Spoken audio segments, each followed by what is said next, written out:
Assalamualaikum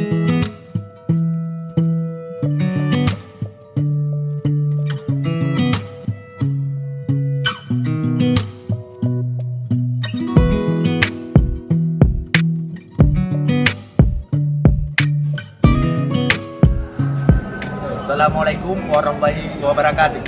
Pada sore ini buka puasa bersama di rumah Direktur Utama PT Cipta Karya Aceh. Juga dihadiri oleh Bapak PLT Bupati Biru, Bapak Dr. Randus Haji Mujakar Agani SHMSI, dan juga dihadiri oleh seluruh karyawan PT Cipta Karya Aceh. Terima kasih juga kami ucapkan kepada Direktur Utama PT Cipta Karya Aceh, Bapak Haji Ziaur Rahman ST. PT Cipta Karya Aceh semakin maju, semakin berjaya, semakin sukses. Terima kasih.